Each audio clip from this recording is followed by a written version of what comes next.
Already end of February. I can't believe it. Listen, this market update is not going to be like the last couple. Yeah, it's going to be a little bit different for sure. There are some major differences in this market that you're definitely going to want to adhere to our advice, listen to these stats. Yep. I think it's going to be important. Like, pay attention to these stats. Things are changing a little bit. I haven't really looked at this. So I think you're going to want to pay attention to these stats this month. It's things are changing in the market a little bit, and not in a way that you would expect. I mean, I kind of figured, like, as they paused rates and as things started kind of coming through, that eventually things would kind of slow down a little bit. And they really, they're slowing down dramatically, and it's going from being a dramatically seller's market to a little bit more of a buyer's market. Yeah, it's a little bit more of a buyer's market. And as we're sitting here, it's the end of February. Generally, you and I, over the last year and a half, at any given time, each of us would be carrying 2 or 3 listings at a time. As we're sitting here, you're carrying 10 listings. Right. Mm-hmm. I'm carrying just the one that we're splitting, but the inventory is definitely growing. We're seeing the market slowing down a bit in the sense that prices haven't really come down, but it is taking a little bit longer to sell properties. So it's prices are about the same, but my guess is if this continues at some point, property the prices are going to have to come down a little bit. I usually start at closed sales and then work my way down, but because you brought that up, I'm just going to get right to the guts of what we're here to do. Okay. And that is to talk about the inventory, the supply of inventory versus the demand. It has gone up 75% from this time last year. Okay, 75%. What does that mean? What does that mean in the marketplace? The months how many months does it take to sell a house on average in Sarasota County? And keep in mind, again, we're talking about single family homes, Sarasota County. So like, it's how long does it take to sell on average a single family home? And if you go back 2 years ago when we were in the middle of the pandemic, it was 2 months, which is really, really short. It was even less than that at the peak. I think it was like 2 weeks. Yes. I mean, that's insanely low. But this time last year was 2.8 months. Okay. You guys, breaking news, we are at 4.9 months. That is essentially an equilibrium market. We've been talking about this equilibrium market for months and months and months. And we said, now it really jumped up. Well, I mean, it's a big jump. Well, what that means in the equilibrium market is that, like, buyers and sellers are on even footing here. So, the last 2 years, it really has been, if you're a seller, extreme sellers market. Sellers can name their price. They wanted all cash offers. If it was financing or you wanted to inspect the property, forget it. We'll find somebody who doesn't. All of those, it's not like that anymore. And so we're finding that, what has definitely changed for me is that when I have buyers that are putting offers in, they're putting offers in that are under asking, and which is new, somewhat new. Mm-hmm. And securing properties, and there's a little bit more negotiating that's going back and forth between buyers and sellers to come up with the price that they're going to sell the property at. We had a property that's down in Grove City. We got an offer on it this week, really low offer. So, it was only, 2 weeks? No, 2.5, 3 weeks into the listing. Into the listing, we get an offer, really low offer. They countered. We went back and forth. We couldn't come to an agreement. The buyer's he's not willing to pay a price that's that the sellers are willing to accept. So it's an interesting time right now that is different for a lot of agents. The last 2-3 years, it really has been, if you have a listing, I mean, chances are if you have a listing, you have a sale. So throw it up in the MLS and it'll go. Now, and because we talk all the time during the day and throughout the week and whatever, I'm getting calls on listings that are listed, right? And they're wanting me to be the second or the third agent. They're angry. They're angry that the property hasn't sold.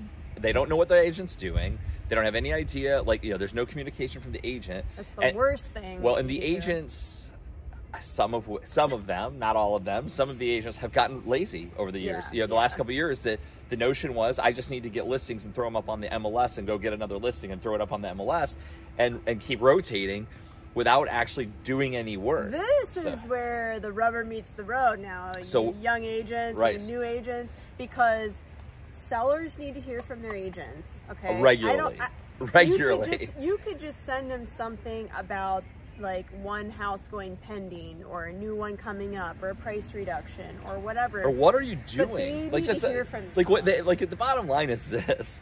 there's a notion that a lot of agents, that they just throw it up on the MLS and that's it. Yeah. Like, what are you doing beyond putting it on the MLS? I mean, right now, we have a property. It's really, it's waterfront property, totally updated. Down in Grove City, though, and it's Englewood. not Englewood, so it's down in the Englewood area. But it's not an area where like Siesta Key, where everybody's all the homes are waterfront, all of them are really high end. So we're having to door knock, we're having to meet the neighbors, we're having to talk to the neighbors, having to talk to them about like, hey, doing the work. You have to be down there doing open houses. Yeah. You have to be visible in the community. And we're doing the marketing. We've got an exceptional listing concierge marketing program, second to none, that we're doing. But this video is to educate people, whether you're a seller or a buyer in the market. And again, like I said, I mean, I'm happy to be the second or third agent on a listing because they're worn down. They're tired of getting the feedback. They're tired of not getting any offers. They're tired of the lack of showings. And listen, we're not here to beat up other agents, because I don't think that's cool, because you win some, you lose some, right? But there is a time and a place that the price needs to be adjusted, or the seller needs to understand what you're doing. And if the seller understands that you're marketing the heck out of the property, and then you come and ask them for a price improvement, it's much more justifiable because you've been trying. It's an easier conversation if you have, here's the list of all the things we're doing to market the property. It's a very difficult conversation if you as the agent haven't done anything. Or you don't communicate or you're not communicating the things that you're doing, then that's going to be a very difficult conversation. And these are the conversations we're having. I had 2 this week already, and it's only Tuesday. Right. And, again, I'm not going to bash someone. It's some of real estate is a little bit of luck is involved, pricing it well, but a lot of timing. But pricing it well comes with market knowledge. Right. And market knowledge comes with time in the field. Agreed. And I do agree that some of it is that. Now, I am hearing from a lot of people in the marketplace that I'm not hearing from my agent. I don't know what they're doing. Like, my biggest fear, and when we work together on a listing, is like, I never want the seller to be like, what are you guys doing? What are you guys doing? What are you doing to sell my property? And if your sellers are asking that question, and then you go to them for a reduction, the notion is, why would I? Well, why would I reduce the price of my house when I don't have any idea what you're doing to try to sell it? By the time we're having a conversation about reducing the price, we have a huge laundry list of these are all the things that we've done. These are all the open houses we've done. These are all the houses that we've knocked on the door. These are all the people we've called. These are all the businesses that we've met with. The videos we've done. These are the videos that we've done. Of the videos. The social media stuff. So there's a whole, but at the end of the day, if you're an agent and you haven't done anything and you're going to them for a reduction, you're probably going to get fired. You're probably going to get fired. And would you blame a seller? No, I mean, not at all. It just takes the extra step. And again, this is where the rubber meets the road. In a market like this, it's more normal. Right. Sellers need to be prepared for higher days on the market. I haven't gotten there yet. So what's our days on market? Oh, you ready for this? Average days on market. 83. That's really high compared to what we've been running. Median time to sale. Now, okay, let me backtrack on that. Median time to contract is 40. Right. So median time to sale, meaning closing, is 83. But it 40 to 83. Okay, so it's 40 days from the time you list. But what that tells you though is that 40-something day gap.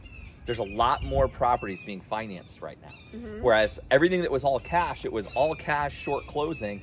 And so you're seeing the time to contract and the time to close being really reduced. Yeah. Usually down to 2 weeks. Yeah. So this time last year it was 29 days. So we're up almost 38% in terms of the time that you list to the time you get a contract. Now remember, again, I've been saying this for months as well, an average listing is about 90 days. Right. And you guys, an average luxury listing was 6 months or a year. It can be. That was a normal market. This is getting to normalcy. So I wouldn't be scared. I would just stop living in the past.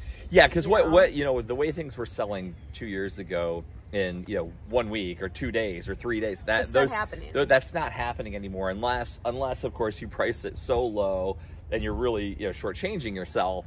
But by and large, I mean, it's going to take it's going to take more time to sell the properties. It's going to take more time. Cash closings are up 38.3%. Interesting, considering that gap. I would think that the finance deals would be up, but I guess not. Okay. You know, another question. This isn't really totally related to the end of February stats, but some people are waiting till April to list. Some say, should I wait till the summer? Is it a bad time to list in the summer? What do you, I mean, I know what I say. What do you say? I mean, look, you definitely have more activity during season, but with that being said, like last year during summer, we both had great summers. We both had several closings all the way through summer. So I wouldn't discourage somebody, to list in April. Now, if it's August, and you're coming up on season, I might encourage you to wait until October. Yeah, just wait another 4 or 5 weeks to hit during season, so have a really low days on market as you're going into season. Right. But if you're in April, I wouldn't discourage you from listing. And I mean, at the end of the day, we sold plenty of properties over the summer last year. We did. So. And, there's definitely more traffic here now. There's no doubt about that. A lot. But transactionally speaking, we are not as seasonal as we once were years ago. Agreed. And so I would, and I tell this story all the time, over the last 5 years in a row, August has been a really bang up, closing ratio month for me personally. Well, and I don't know what that's all about. I just don't drink the Kool-Aid, I guess. I just work in the summer. Well, I think some of that is, traditionally, if you go back 10 years or before, most of the people that were snowbirds coming down here are coming from Michigan and New York and Chicago. And I think we're seeing a lot larger European population coming here. Okay. And they tend to take vacation in June, July, and August. And so if they're coming into town and looking for property, I think that some of it is that there's a new market there that's generally a European market, that they're here on vacation, they want to buy a second home, and I think that's tightening the market a little bit in the summer. Because if you go back 10 years ago, I mean, as soon as April hit, there was nothing going on. Yeah, and it almost quite literally is the Monday after Easter. It's just a mass exodus. And we're okay with it. We live here, right? Yeah, well, the traffic slows down. Yeah, the traffic slows down for sure. I want to give sellers and buyers some advice. So one of the things that you and I talked about this week was I've got a couple people wanting to maybe stage their properties and have actual furniture brought in, staged, physically staged, versus virtual staging. And we have a personal opinion, we kind of align on this opinion, and that is what? So I had somebody who staged a property last year, and first off, this notion that if you spend this money staging it, you're going to get a better price, I think is nonsense. And even beyond that, the price to stage is quite high. It's expensive. It's a lot of work to do it, and it really doesn't matter. Well, wait, pause on. It does. I don't think so. You can, I just don't. To solve the issue of staging, we can have it virtually staged, and we pay for that. That's a service that we offer through our photographer, that it's done professionally, virtually staged, and it solves the issue, and you don't have to deal with paying this high cost, dealing with the move-in process. The move-in process is extensive. It's several hours. It's a lot of workers inside the house. Really, quite frankly, tracking dirt and everything else in it. Yeah. And then when you go to sell the property, if you get an all-cash offer, because this is what happened to me, we got an all-cash offer, short closing. They wanted to close in 2 weeks. I couldn't get the stagers out there to get this stuff out in 2 weeks. I know, that was stressful. So becomes this really stressful situation. So I just don't, nobody's going to walk into a house and say, oh, well, had it not been staged, I wouldn't have bought the house. Or walk into the house and say, well, gosh, I'm not going to buy this place because I don't like the people's furniture. The furniture's not staged. Okay, but giving them a visual with the virtual staging is a very good solution, because honestly, what you and I talk about was, for the price you have to pay to have it staged, you might as well just put that in a price reduction. And it'll be way more effective. That's going to be more effective. Far more effective. Than the staging, because we can solve that issue from our end. If you're in a 3,000 square foot home, and you go to stage it, you're probably looking at about 20 or 25 grand. It's a lot. You're better off reducing the price of the house by $20 or $25,000. You'll get more eyes on it because of the price reduction by that same amount you were to invest in. that you're just not going to get that money back. You might as well just put it in the, Agreed. lower the price, sell it faster, less maintenance costs, less, operating expenses to maintain the pool. And your deal carrying with costs things. your carrying costs stop immediately. Yeah. So.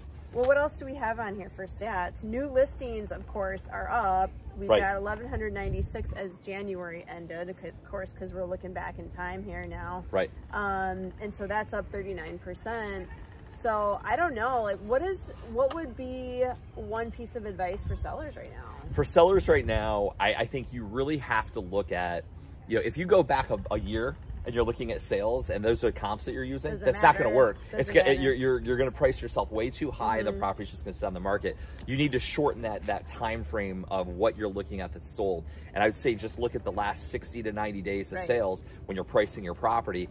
I also think that you really have to be realistic about what your expectations are of what you're going to get out of the house. And what your agent's capable of. Because listen, we don't control the market. We're not magicians. Right. Like, I know we are dang good. I'm just saying. Well, you're going to have... I have a very strong track record, as does Andrew. But we are not magic makers. No, and I think a huge red flag, because I've had two different sellers tell me this week. The agent came in and told me they're going to sell it in the next 30 days. That's a huge red flag. Like, if somebody said that. The only way an agent could possibly or confidently say something like that is if they know they're underpricing your house. Like, so if you have $1 million home, if you have $1 million home and you're going to price it at $800,000, sure, he's going to be real confident he can sell it in 30 to 60 days. Yeah. So I just don't, like, that's to me a huge red flag. What I tell people is, look, we're pricing it based on the comps. These are all the things we're doing to market it. It's properly marketed, it's properly priced. Enough people will come through and there will be a buyer that's in that group. Now, will that be in 2 weeks, 2 months? I can't tell you that, because if I put a listing up, I think a good example you used this week was, if I put a listing up and let's say the market is saying the property is worth $1 million. It may be worth $1 million today, but if 3 houses next door list their properties, just talking about this, list their properties at $900,000, all of a sudden you have to keep up. Yeah, all of a sudden you're $100,000 higher than your neighbors. That's a problem. And I'm telling you one thing: if your house is listed for $1 million, okay, and your agent is calling to say we should lower it by 10,000, that's not going to cut it. That's not even. There's no point. There's no point in doing that. Right. You need to do it enough where it's going to affect the market. And $10,000 on $1 million ain't going to do the trick. Well, it's got to have an impact. Thing. Yeah, I mean, that's all that is to me. That's an agent. That's just trying to make it look like you're doing something. They're going to call you every 2 weeks to do the same thing, and you're going to be like, "What the hell are you doing?"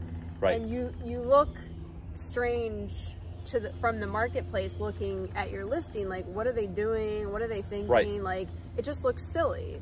So you might as well, what I always say, rip off the band-aid. Listen, it's gonna hurt, it's gonna sting, but do you want to list it or do you want to sell it? Right. Okay, my job is to, if you really want to sell it, we will sell it, and I'm going to get the highest price we possibly can. But like Andrew said, I could list it now and you have 3 others come on the market. This is why you need someone that is what? Not part-time. It's a full-time agent that is looking at those properties.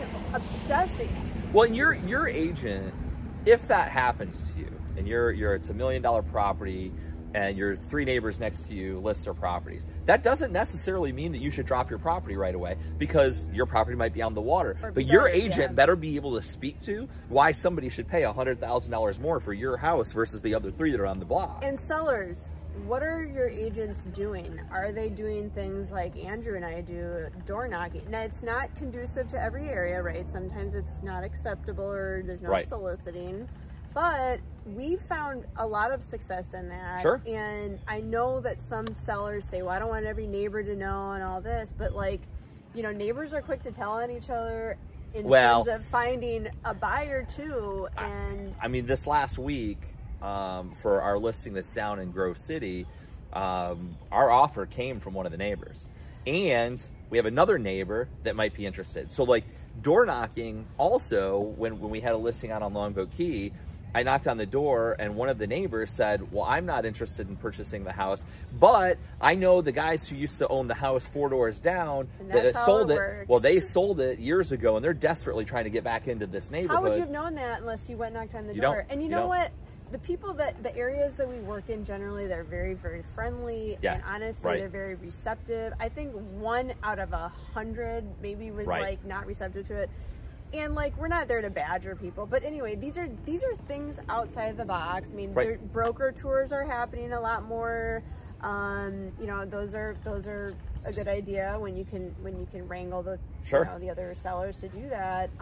But it's just that thinking outside of the box of other ways to promote the property and market the property that I think it's just really important to try every avenue. I mean, you need to be looking at every avenue other than, you know, beyond, well, I throw it on the MLS and then we hope for the best. I mean that's, you know, and that's, look, obviously every agent does that with every listing. Of course. What are you doing differently? How are you differentiating yourself? What are you doing that's going to get the word out to more agents, to more of the just general public? I mean, how are you getting the word out to the neighbors?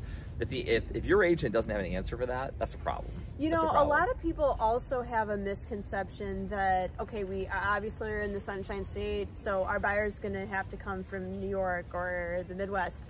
We can't neglect the fact that about half of the buyers are coming from Florida, actually. So you can't, we sometimes forget about that, or people forget about that. This is why we have digital marketing experts that work under the Coldwell Banker brokerage that help us attract, I guess, those buyers, right? So we're not just all over the place. There's a method to the madness.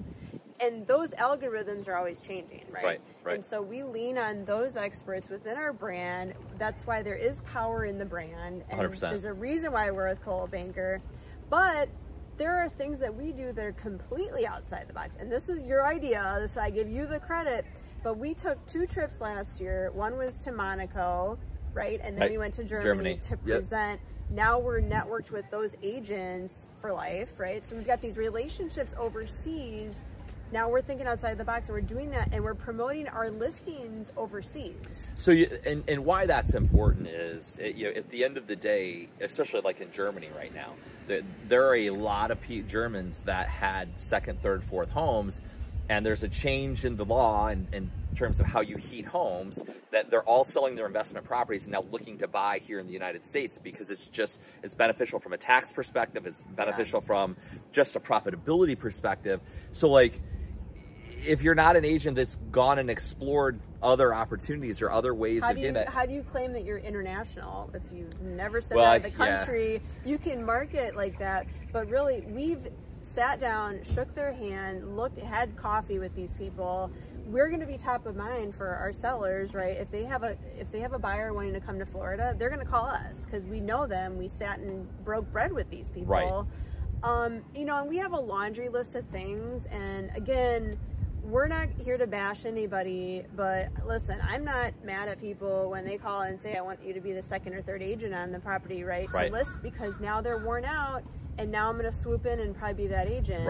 Now, hopefully it doesn't happen on our end, right? No, I mean, but like at the end of the day, like you have to, if you're doing all the things you should be doing, you should worry about it then. Yeah, you should worry about it, and you should have no problem going to your clients and saying, look, we've been at market for a month and a half. Here's the laundry list of things that we've done, and this is why we think we need to reduce the price. And you know, look, we're you know, our hope is to do as much business as we possibly can, but there are times where, you know, it's just, you know, and generally speaking, it's they have an expectation of a price, and they're not going to take less than that. And if you can't, you know, the market's going to bear what it bears. I mean, and we get asked the question a lot: if we list it here, where can I expect it to sell? And my answer is always a little bit general, because my answer to that would be, okay, if we price it at $1 million, where should we expect to sell? Well, if the market says it's priced right, it'll sell generally within 96.8. What is it now? 96.8. 95.2% as we end. Right, so it's down from the last time I said this was 96.7. Now it's 95.2. So if you're listing at $1 million, you can expect to get just over 950. Right, and within 40 days. But that's if you price it right out the gate. Right. Without a price reduction. Your best opportunity to sell the house is generally in the first 4 weeks. If you have it priced too high, you just burned through all of those potential buyers.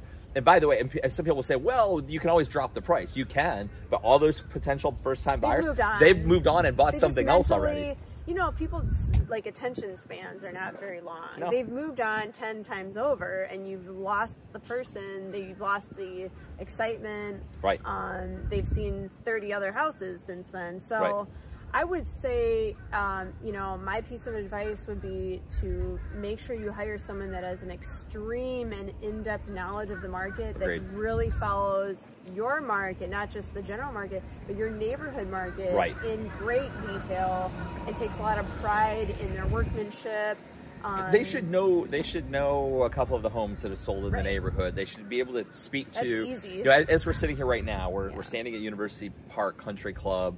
I sold a house here at University Park.